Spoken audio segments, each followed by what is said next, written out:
बिस्मिल्लाहिर्रहमानिर्रहीम। अस्सलाम वालेकुम students, this is doctor Adil और आप देख रहे हैं एलीट कंसेप्चुअल एकेडमी। जैसे कि आप सबको मालूम है कि हम लोगों ने क्लास 11 बायोलॉजी स्टार्ट की हुई थी अकॉर्डिंग टू न्यू बुक, जिसके हम लोगों ने चैप्टर नंबर 1 का आगाज किया था, जिसका नाम है बायोडाइवर्सिटी एंड क्लासिफिकेशन।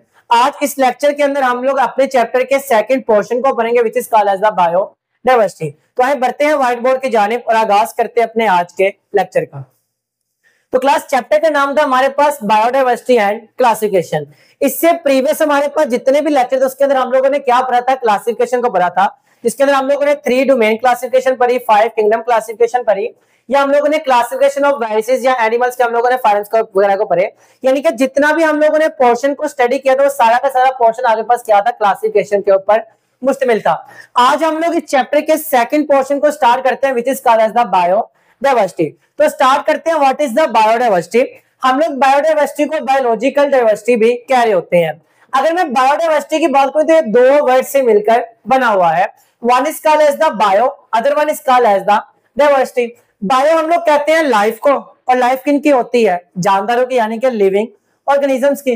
डाइवर्सिटी हम लोग कह रहे होते हैं वैरायटी को, वैरायटी होती है यानी कि डिफरेंट टाइप, यानी कि लिविंग ऑर्गेनिजम्स के अंदर जो डिफरेंट टाइप्स की स्पीशीज पाई जाती है, this is called as the biodiversity. For example हम लोग एक एग्जांपल के जरिए समझते हैं कि मेरे पास एक फॉरेस्ट है यानी कि जंगल है। अगर मैं उस फॉरेस्ट की बात करता हूं तो क्या उस फॉरेस्ट के अंदर सिर्फ एक ही तरह के जानवर होंगे, तो ऐसा बिल्कुल भी नहीं है। वहां पे आपके पास डिफरेंट टाइप्स की स्पीशीज होती है, यानी कि प्लांट्स होते हैं, और प्लांट्स के अंदर भी क्या होती है, डिफरेंट टाइप्स की स्पीशीज पाई जाती है। इसकी तरह एनिमल्स होते हैं, एनिमल्स के अंदर डिफरेंट टाइप्स की स्पीशीज होती है, लायंस होते हैं, टाइगर्स होते हैं, डियर्स होते हैं, वगैरह वगैरह डिफरेंट आगे पास टाइप्स होती है, एलिफेंट्स होते हैं, जिराफ होते हैं, और इनके अंदर आगे पास परिंदे भी पाए जाते हैं, और परिंदों के अंदर आगे पास स्पैरो, क्रो, यानी कि डिफरेंट टाइप्स के आगे पास लिविंग ऑर्गेनिजम्स होते हैं। और ये लिविंग ऑर्गेनिजम्स के अंदर जो वैरायटी पाई जाती है, जो डिफरेंट टाइप्स पाई जाती है, this is called as the biodiversity. और इसी का दूसरा नाम क्या होता है, बायोलॉजिकल डाइवर्सिटी कह रहे होते हैं। ये क्या होते हैं, कैंपसिंग कार्य होती है diversity of species, genes and the ecosystem. यानी कि हम लोग बायोलॉजिकल असेसमेंट के अंदर इन तीनों फैक्टर्स को, जिनकी वजह से बायोडाइवर्सिटी प्रोड्यूस हो रही होती है, तीनों को वन बाय वन करके आगे पास स्टडी करेंगे। तो अभी के लिए सिर्फ डेफिनेशन के लिहाज से इतना ही याद रखना कि बायोडाइवर्सिटी क्या होती है कि लिविंग ऑर्गेनिजम्स के अंदर जो डिफरेंट टाइप्स की या वैरायटीज की स्पीशीज पाई जाती है, this is called as the biodiversity. जिनके आगे पास क्या क्या इनकैम्पसिंग है, यानी कि क्या क्या आगे पास वजूहात हो सकती है, डाइवर्सिटी हो सकती है स्पीशीज के अंदर, बायोडाइवर्सिटी के अंदर।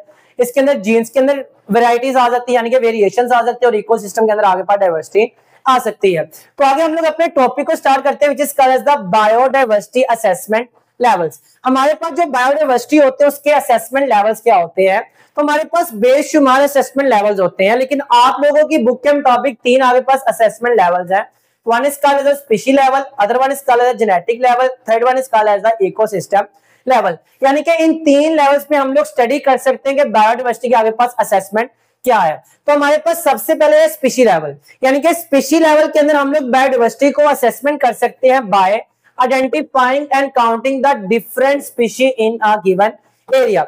अभी हम लोगों ने बात की बायोडाइवर्सिटी क्या होता है कि लिविंग ऑर्गेनिजम्स के अंदर जो डिफरेंट टाइप्स पाई जाती है, यानी कि डिफरेंट स्पीशीज पाई जाती है। अब स्पीशी कहां पाई जाती है, किसी भी इकोसिस्टम के अंदर, किसी भी एरिया के अंदर। For example this is the area, इस एरिया के अंदर क्या होता है, डिफरेंट टाइप्स की स्पीशीज पाई जाती है। For example this is the one type of species, this is the second type of species, this is the third type of the species. Species हम लोग कह रहे होते हैं group of living organism which can interbreed freely among them. एक जैसे जानदार के ग्रुप्स को आगे पास हम लोग कहते हैं स्पीशीज कह रहे होते हैं। हम लोग अगले लेक्चर में से आगे पास स्पीशी की प्रॉपर डेफिनेशन को भी स्टडी करेंगे। तो एक एरिया के अंदर जितनी भी आगे पास स्पीशीज पाई जाती है उन सबको हम लोग आइडेंटिफाई करके क्या करते हैं, बायोडाइवर्सिटी को असेस कर सकते हैं। यानी कि हम लोग बता सकते हैं कि उस एरिया के अंदर कितनी आगे पास डिफरेंट किस्म की स्पीशीज है और कौन कौन सी स्पीशीज है, और इनमें से आगे पास रिलेटिव अबंडेंस कितनी, यानी कि हम लोग बताते हैं उस एरिया के अंदर नंबर ऑफ स्पीशीज कितनी है, कितनी डिफरेंट टाइप्स ऑफ स्पीशीज पाई जाती है, उनमें से हर एक स्पीशी के आगे पास एक दूसरे के लिहाज से अबंडेंस कितनी है। यानी कि आगे पास कोई फॉरेस्ट है, उसके अंदर मैं बताना चाहता हूँ कि जो लायंस है उसकी तादाद आगे पास टाइगर की निस्बत क्या है, ज्यादा या कम है। तो एक स्पीशी की निस्बत दूसरी स्पीशी की अबंडेंस को बताना क्या कहलाता है, रिलेटिव अबंडेंस कहला रहा होता है। और थर्ड नंबर पे हम लोग क्या बताते हैं, डिस्ट्रीब्यूशन बता रहे होते हैं कि वो जो एरिया के अंदर स्पीशी पाई जाती है वो उस एरिया के अंदर किस किस जगह पे कितने कितने लिहाज से आगे पास मेंबर्स के डिस्ट्रीब्यूट हुए हैं, यानी कि फॉरेस्ट के अंदर किस किस जगह पे आगे पास उनकी डिस्ट्रीब्यूशन हुई है। तो हम लोग स्पीशी लेवल के जरिए भी क्या करते हैं, बायोडाइवर्सिटी को असेस कर सकते हैं, क्या करके उसको आइडेंटिफाई करके और आगे पास काउंट करके डिफरेंट स्पीशीज को, और ये हम लोग पैरामीटर्स को मद्देनजर रख रहे होते हैं। इसके अलावा जो हमारे पास वेरिएशंस आ रही होती है, जो चेंजिंग आ रही होती है, वो और किस लेवल पे आती है, वो आ रही होती है जेनेटिक लेवल पर। जेनेटिक लेवल पे हमारे पास कैसे वेरिएशन आ रही होती है या कैसे हम लोग बायोडाइवर्सिटी को असेस कर सकते हैं, by the variety of the genetic material in all individual यानी कि स्पीशी ऑफ एन एरिया। अब किसी भी एरिया के अंदर जो आगे पास मेंबर्स पाए जाते हैं, जितने भी इंडिविजुअल्स पाए जाते हैं, हम लोग क्या करते हैं, उसके जेनेटिक मेकअप को चेक करते हैं, यानी कि जेनेटिक कॉम्बिनेशंस को चेक कर रहे होते हैं। अब जितने भी लिविंग ऑर्गेनिजम्स होते हैं, हर एक लिविंग ऑर्गेनिजम्स का अपना पर्टिकुलर क्या होता है, जेनेटिक कॉम्बिनेशन पाया जाता है, जो क्या कर रहा होता है, for the adaptation and the survival of the species. यानी कि हमारे पास इकोसिस्टम जो होता है, इन्वायरमेंट का होता है, उस इन्वायरमेंट के अंदर सरवाइव करने के लिए हर एक ऑर्गेनिजम्स क्या कर रहा होता है, अपने जेनेटिक मटेरियल को मॉडिफाई कर रहा होता है। यानी कि हर आने वाली जो स्पीशी होती है, न्यू जनरेशन होती है, उनका जो जेनेटिक मटेरियल होता है वो पहले वालों के निस्बत क्या होता है, मॉडिफाई हुआ होता है, चेंज हुआ होता है, ताकि वो अपने इन्वायरमेंट के अंदर क्या कर सके, सरवाइव कर सके या अडॉप्ट कर सके। आप लोगों ने अमूमन देखा होगा कि अगर आपके पास कोई भी डिजीज आ जाती है, एक पर्टिकुलर एरिया के अंदर डिफरेंट किस्म के ह्यूमंस हैं, इंसान मौजूद हैं, अब कोई आगे पास डिजीज आ जाती है तो सारे के सारे मेंबर्स आगे पास उसमें मुब्तला नहीं होंगे, यानी कि सारे के सारे लिविंग ऑर्गेनिजम्स उसकी डिजीज नहीं होगी। अगर होती भी है जिनको, तो सबको एक जैसी सीवियर कंडीशन नहीं होगी, किसी को आगे पास हल्की सी हुई, किसी को सीवियर कंडीशन के अंदर हो रही होती है। यानी कि हर एक जानदार का क्या होता है, जेनेटिक मटेरियल क्या होता है, आगे पास सेपरेट होता है, यानी कि आगे पास यूनिक होता है, जो क्या करता है, उसको अपने इन्वायरमेंट के अंदर सर्वाइव करने के अंदर या अडॉप्ट करने के अंदर रोल प्ले करवा रहा होता है। तो हमारे पास जो जेनेटिक कॉम्बिनेशंस के अंदर जो वेरिएशंस आ रही होती है, वो भी क्या कार्य होती है, न्यू स्पीशी को प्रोड्यूस कर रही होती है, यानी कि नई आगे पास डिफरेंट टाइप ऑफ स्पीशीज को प्रोड्यूस करती है, यानी कि क्या करती है, आगे पास बायोडाइवर्सिटी को इंड्यूस करवा रही होती है। इसके अलावा हमारे पास जो थर्ड लेवल आ जाता है जहां पे बायोडाइवर्सिटी हो सकती है, this is called as the ecosystem level. Ecosystem level के अंदर व्हाट इज द इकोसिस्टम हम लोग आगे जाके पढ़ेंगे। अभी के लिए आप सिर्फ इतना याद रख लो कि इकोसिस्टम क्या होता है, एक प्रॉपर सिस्टम जहां पे कोई भी जानदार रहता है और उसका उसके इन्वायरमेंट के साथ क्या ताल्लुक होता है, this is called as the ecosystem. अब जो इकोसिस्टम लेवल होता है ये भी क्या करता है, बायोडाइवर्सिटी को प्रोड्यूस भी कर रहा होता है और उसकी असेसमेंट के अंदर रोल भी प्ले कर रहा होता है। कैसे, आगे पास range of the habitats. Habitats हम लोग कहते हैं रहने की जगह, यानी कि कोई भी जानदार जहां पे रहते हैं, it is called as the its habitat, यानी कि घर को कह रहे होते हैं। जैसे परिंदे क्या होते हैं, दरख्तों के ऊपर या घोंसलों के अंदर रहते हैं, वो उनका क्या है, आगे पास हैबिटेट है। जो बर्फीले रिच होते हैं वो कहां करते हैं, आगे पास सर्दी वाले मौसम के अंदर रहते हैं, वो उसका क्या है, हैबिटेट है।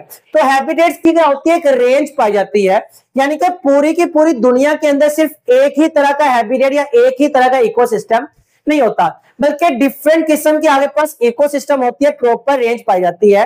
कहां से लेके आगे पास फॉरेस्ट से लेके ग्रासलैंड, यानी कि आगे पास जंगल से लेकर जंगल, आगे पास एक वीरान इलाका होता है जहां पे जानवर रह रहे होते हैं, आगे पास दरख्त होते हैं जो आगे पास इरेगुलर तरीके से ग्रो किए होते हैं वगैरह वगैरह। वहां से आगे पास ग्रासलैंड, यानी कि जिसको आप इंसानों ने खुद आपके पास अपनी मर्जी के मुताबिक खूबसूरती के तौर पे आगे पास ग्रासलैंड बनाए होते हैं। इसके अलावा ड्राई लैंड यानी कि डेजर्ट से लेकर वेटलैंड यानी कि आबी मखलूक तक, या कि आबी एक्वेटिक इकोसिस्टम तक सारी की सारी क्या होती है, इकोसिस्टम रेंज पाई जाती है हैबिटेट्स की।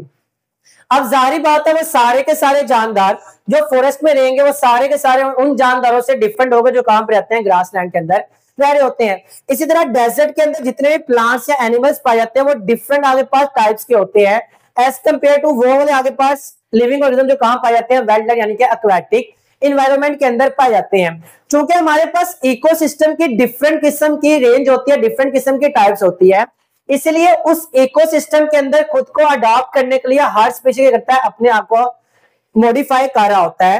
तो उनकी मॉडिफिकेशन से क्या होती है, नई स्पीशीज बन रही होती है, जिसकी वजह से क्या होता है, बायोडाइवर्सिटी प्रोड्यूस हो रही होती है। तो हम लोग बायोडाइवर्सिटी को 3 लेवल पे असेस कर सकते हैं, स्पीशी लेवल पे, जेनेटिक लेवल पे, और क्या करते हैं, इकोसिस्टम लेवल पे असेस कर सकते हैं।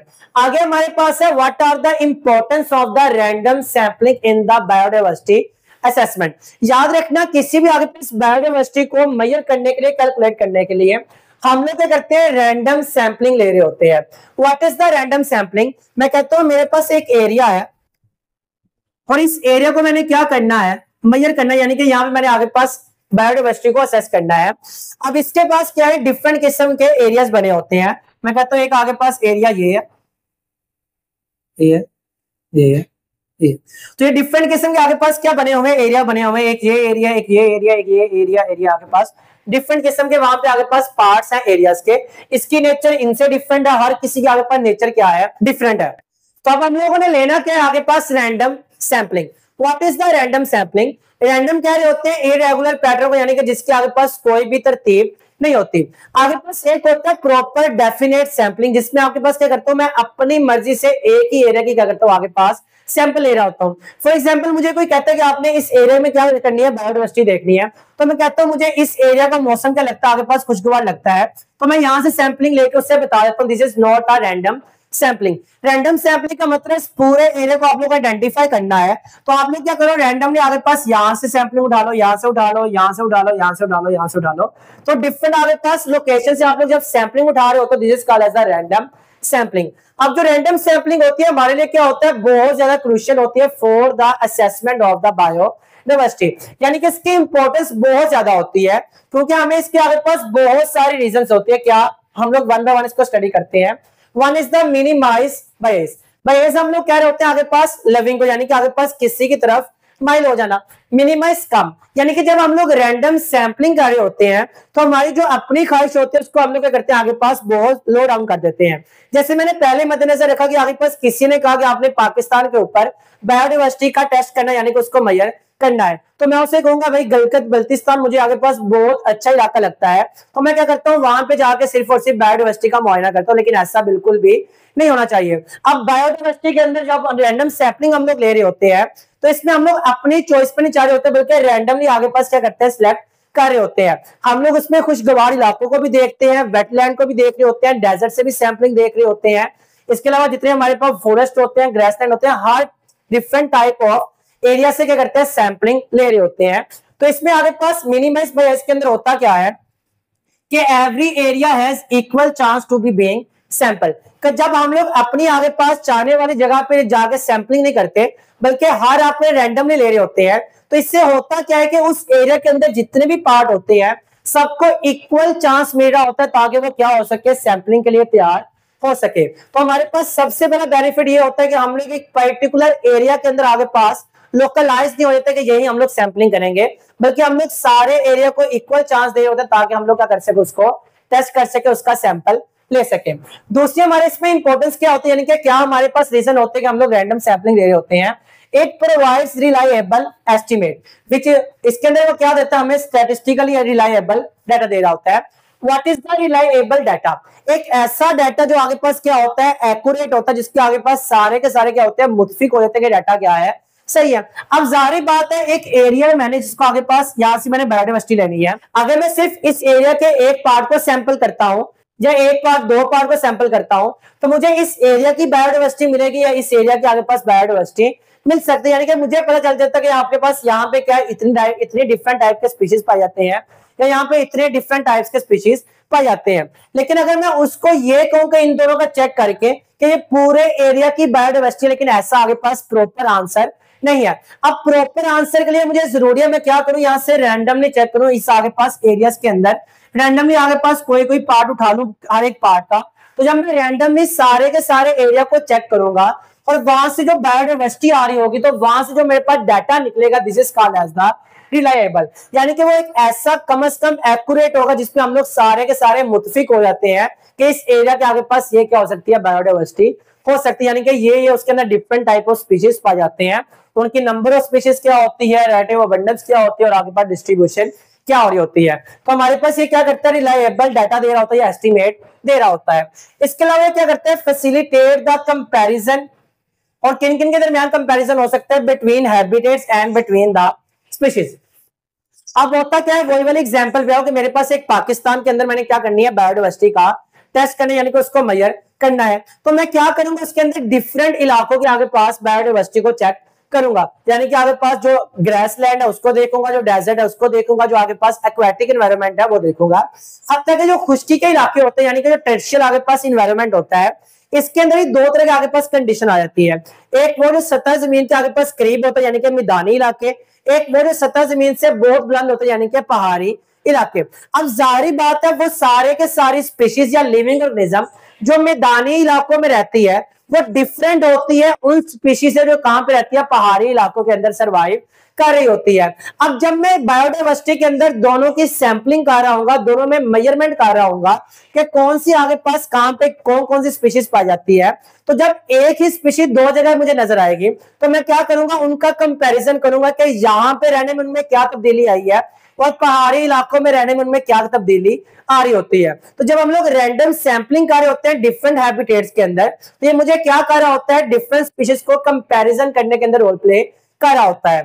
इसके अलावा क्या होता है, हम लोग डिफरेंट हैबिटेट्स के दरमियान भी कंपैरिजन कर रहे होते हैं। जैसे अभी आगे पास मिसाल दी कि एक मैदानी इलाका, एक आगे पास पहाड़ी इलाका है, तो मैदानी इलाके के अंदर कौन कौन सी स्पीशीज पाई जाती है और पहाड़ी इलाके के अंदर कौन कौन सी स्पीशीज पाई जाती है। इसके अंदर जो स्पीशीज पाई जाती है उनका आगे पास नंबर कितनी है, अबंडेंस कितनी है, और वहां पे जो पाई जाती है उनके आगे पास अबंडेंस कितनी है। तो उनके आगे पास इकोसिस्टम का स्पीशीज के ऊपर क्या क्या आगे पास रिलेशन है, क्या क्या इफेक्ट है। तो यूं हम लोग हैबिटेट्स का भी क्या कर सकते हैं, एक दूसरे के साथ कंपैरिजन कर सकते हैं। तो नंबर 4 पे कहते हैं इनहैंस द रिप्रेजेंटेटिवनेस। आगे पास ये क्या करते हैं, रिप्रेजेंटेटिवनेस कह रहे होते हैं आगे पास वो चीज जहां से हम लोगों ने सैंपल लिया, जो हम लोग रिप्रेजेंट कर रहा होता है सैंपलिंग के लिए। इनहैंस कह रहे होते हैं ज्यादा कर देने को। अब होता है कि अगर मैं एक एरिया के एक पर्टिकुलर पार्ट में करता, या दो पार्ट में करता, या तीन पार्ट के अंदर करता, तो मैं उस एरिया के 2 या 3 पार्ट तक लोकलाइज हो चुका, तो मैंने यहीं पे क्या करनी है, सैंपलिंग करनी है। लेकिन रैंडम सैंपलिंग के अंदर हम लोग सारे एरिया के डिफरेंट छोटे छोटे डिफरेंट आगे पास पार्ट्स को सैंपल कर रहे होते हैं, जिसकी वजह से हमें जो आंसर आ रहा होता है, यानी कि जो डाटा कलेक्ट हो रहा होता है बायोडाइवर्सिटी के अंदर, वो क्या होता है, इस पूरे के पूरे एरिया के क्या होता है, होल आगे पास आंसर होता है। तो ये क्या करता है, represent the diversity of the whole area. यानी कि अगर हम लोग अपनी मर्जी से करेंगे तो हम लोग एक दो पार्ट के करेंगे, लेकिन जब हम लोग रैंडम सैंपलिंग कर रहे होते हैं तो हम लोग क्या करते हैं, पूरे एरिया की डाइवर्सिटी को फाइंड आउट कर रहे होते हैं। तो हमें क्या करता है, आगे पास जो डाइवर्सिटी होती है होल एरिया को रिप्रेजेंट कर रहा होता है। और लास्ट में क्या करते हैं, स्पॉट कंजर्वेटिव एफर्ट्स। कंजर्वेटिव हम लोग कह रहे होते हैं तहफ्फुजाती निजाम को, एफर्ट यानी कि आगे पास कोशिश करना किसी चीज को तहफ्फुज करने की। याद रखना जब हम लोग रैंडम सैंपलिंग करते हैं, फॉर एग्जांपल मैंने रैंडम सैंपलिंग के अंदर मैदानी इलाके देखे या फॉरेस्ट देखे, फॉरेस्ट के अंदर मैंने जब बायोडाइवर्सिटी देखी यानी कि डिफरेंट किस्म की स्पीशीज देखी, तो मुझे पता चला उसके अंदर क्या होती है, एलिफेंट्स पाए जाते हैं। लेकिन एलिफेंट्स को मैंने मेंबर्स को काउंट किया, मुझे पूरे फॉरेस्ट के अंदर क्या मिले, सिर्फ और सिर्फ 5 मिले। एज कम्पेयर टू मैंने आगे पास दूसरे इलाके की जानिब गया जहां पे एक और फॉरेस्ट पाया जाता था, वहां में जब फॉरेस्ट किया वहां पे मैंने एलिफेंट को काउंट किया, लेकिन वहां पे एलिफेंट की तादाद कितनी मुझे मिली, आगे पास 100 मिली।